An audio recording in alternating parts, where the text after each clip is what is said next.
As you may know, because of the name of my channel, I am working at becoming a rock star. And I started this goal when I was the ripe old age of 54.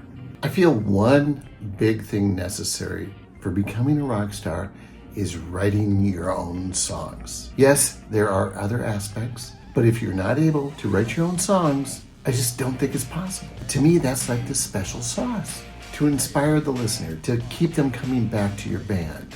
You need music that connects emotionally with your listeners.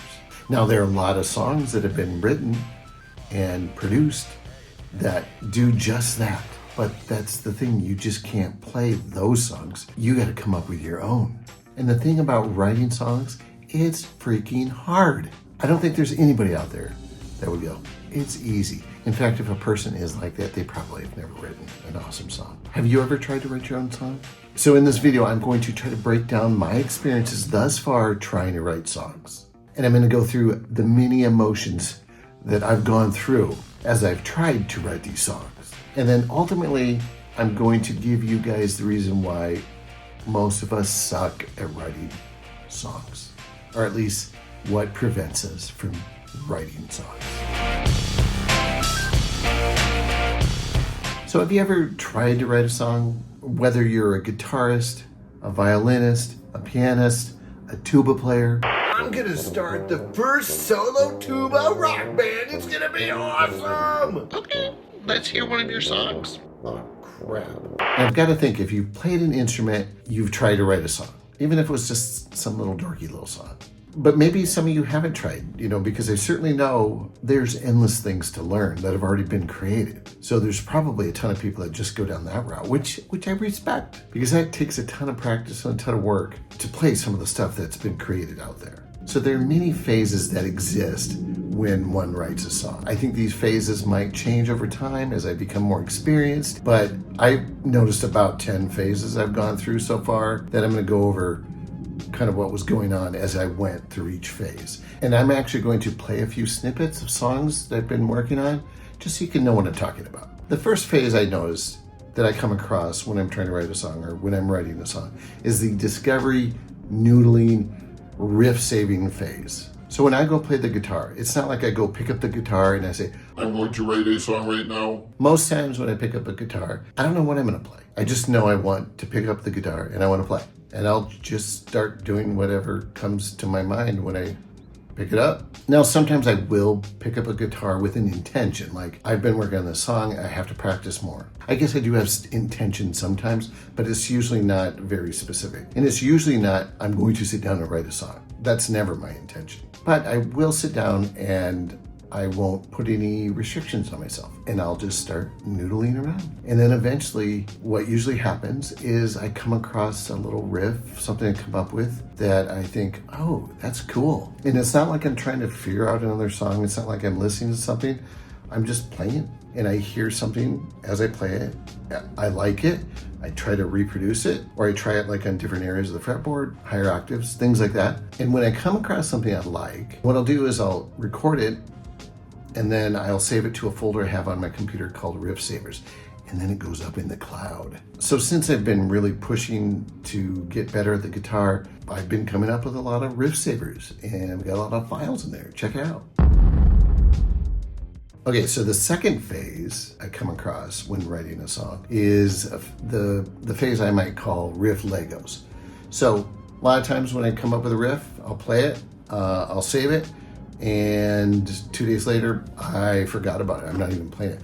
But sometimes I come up with one where when I sit down to play it, I find myself coming back to it all the time. And I keep coming back to it and coming back to it. And then it starts to become part of the routine of playing, where it's like, hey, I'm gonna work on that. But when you work on something like that, you come up with this riff, then you realize, well, something needs to come before this sometimes, and definitely something needs to come after this. So then I start seeing, okay, what would sound good with this little riff I've come up with? And so I start building on top of the initial riff that I liked. So right now, songwriting is a blast. It's super fun. So as I construct these songs, I get to a point where it's like, I need to lay down some drums. I need some time signatures. I need to figure out how fast I'm going to play this. I like to lay down the drums so I can start playing to time, or at least get to the point I'm playing to time. Now, this is a part I feel like I'm really weak at, but I have gotten better at it.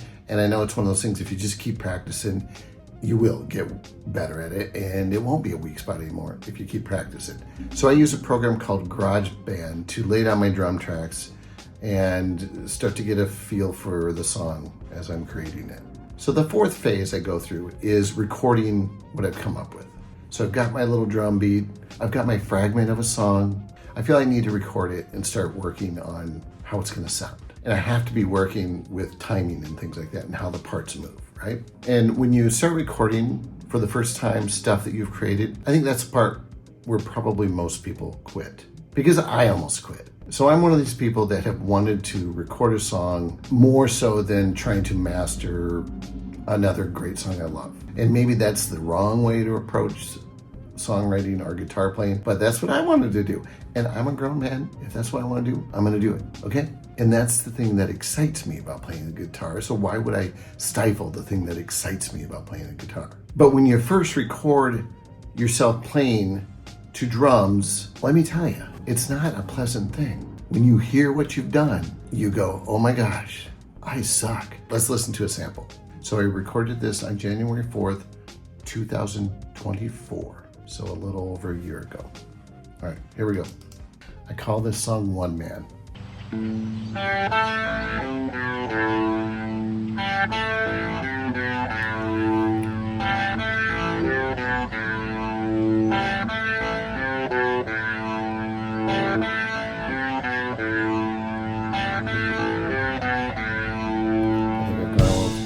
Here come the drums.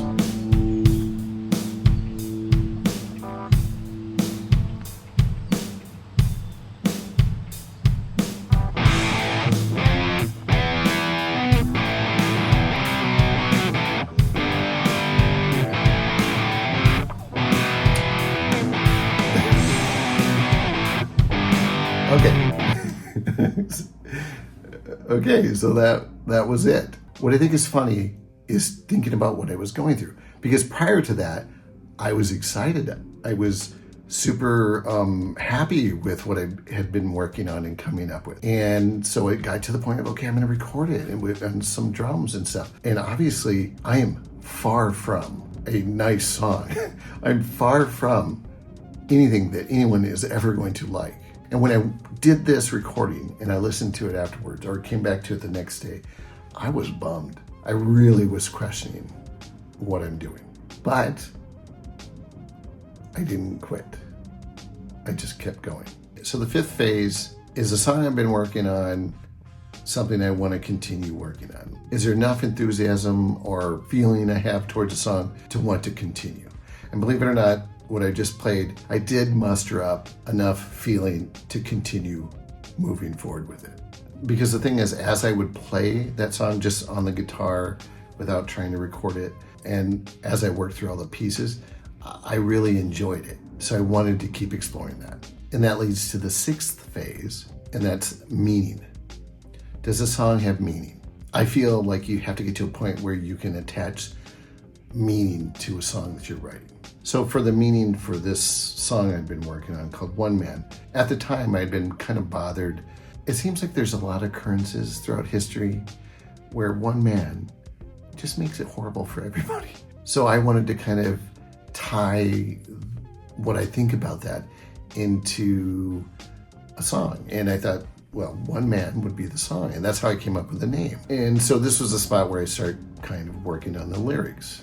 In essence, writing down what I think of this particular issue, the meaning it has to me.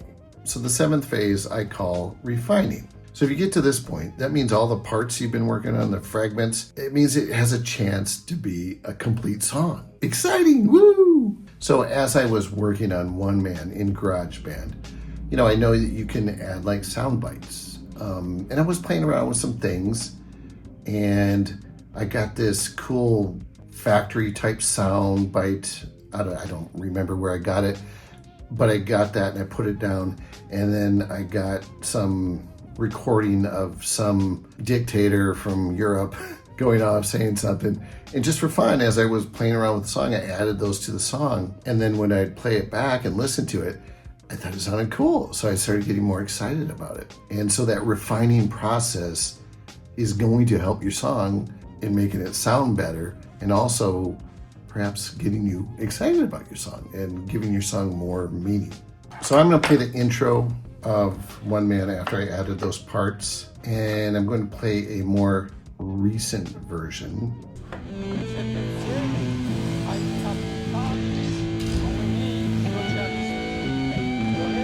So I've been refining it, I've been adding parts to it.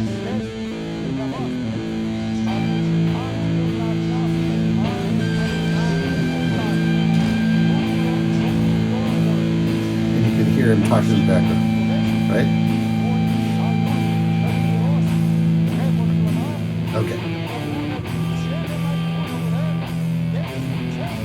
Okay, so just like listening to that genre of song might not be your cup of tea, and actually the thing is, I have no other song that I'm writing that sounds like this one, but just by listening to that, compared to what we just listened to, I realized that I had made improvements, and that's exciting. I felt the song was coming together. So I kept working on the refinements. And then last summer, I got to the point where I had a rough draft of the complete song with just the guitar and drum parts. And I was really excited. And this is where I learned a big lesson.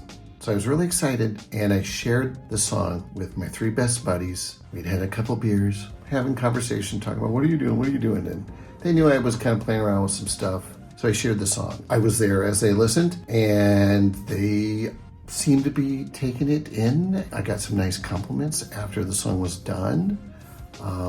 I felt an awkwardness. I also then sent it over text to my 3 brothers, and 2 of my brothers didn't say anything. No comments, never said anything about it. My other brother, my oldest brother, he said, nice song. I also sent it to my dad, and he was actually quite supportive of it and said a lot of things about it. He was excited about it. But what I learned by doing this and by sharing it with people close to you, that might just make you want to quit writing music. Since they heard that old version of the song, I've not had any of the people that I shared with ask me, how's the songwriting going? Which tells me that it didn't mean anything to them. But I learned 2 very important lessons. Number 1, just because you're proud of a song that you're working on doesn't mean you should share it with anybody, because it's not done. Would you like a half-baked pizza? No, it wouldn't taste good at all. And the thing is, we might be excited and like the song that we're writing because we know how hard we've worked on it, and we know how far we've come since we first started working on it. But to anybody else, what do they have to compare it to? They have thousands of amazing songs they've heard throughout their lives, that's their standard. And if they're going to hear a half-done song, they're not going to get excited about it, for the most part. The second lesson, which I should have known, but I didn't think about it, is that your loved ones probably aren't going to be the fans of your music. That's just the way it goes. And it's not a bad thing. No one likes to be forced to like a certain song, right? Think about the person you fell in love with. You think they're beautiful. Does everybody think they're beautiful? Probably not. A song is art. It's subjective. So for your sanity, I think keep the process of your music creation and your evolution, keep it with the group that's involved with it. Like maybe if you're taking lessons, a guitar instructor could probably be a good person to share with what you're thinking, what you're working on, and obviously your bandmates, because they're in it with you. Throw it out to them and say, hey, what are you guys thinking of this? What do you think of that? Currently, with what I'm working on, so far I've been writing most of the stuff and have been for a while. And I've started sharing it with some new people, a drummer and another guitarist. It's scary because they might hate it, but they have signed up and they're excited about it. So maybe they won't. But remember, the best chance for someone to love your song is for you to love your song. And that's really what I'm trying to concentrate on, is coming up with stuff that I like. The 8th phase is adding vocals. Now, not every song needs vocals. So far, the songs I've been writing, I feel that they need vocals. To me, vocals are another instrument. Now, lyrics and what they mean, that's kind of another ball game. So we'll talk about that later. The thing is, I've never sang before.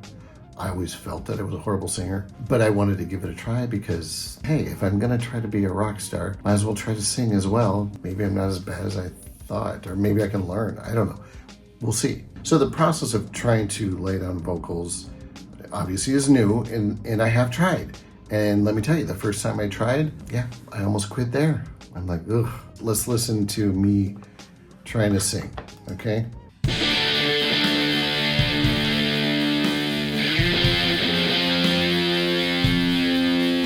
Look at me, it was all my fault.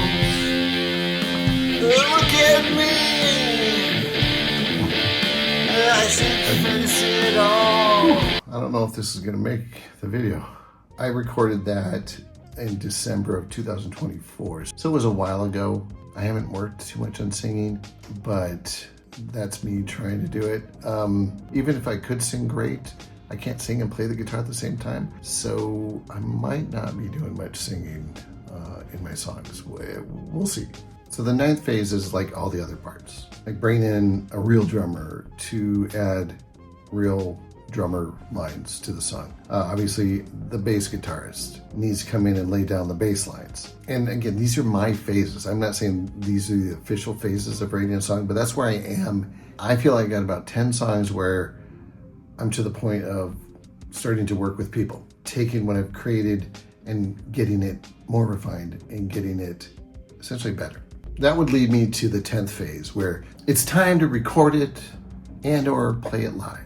The song is complete. I think probably play it live first so you can get even better before taking the time to record it.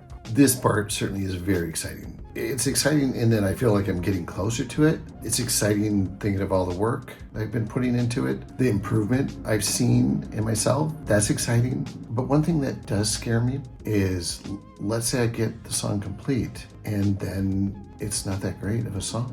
What if none of the songs I write are any good?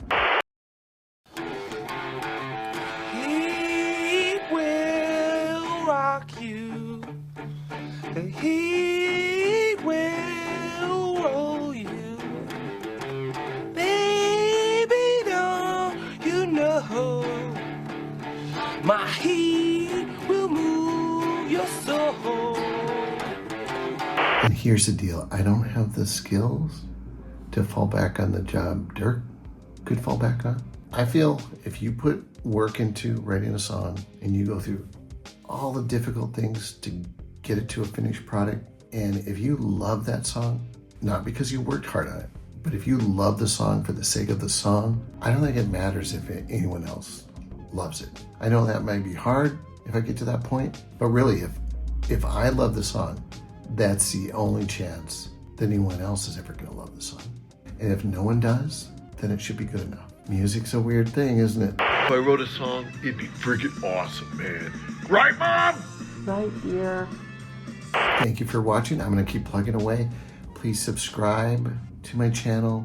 Tell others about it. Leave comments if you have comments to leave. I appreciate you guys.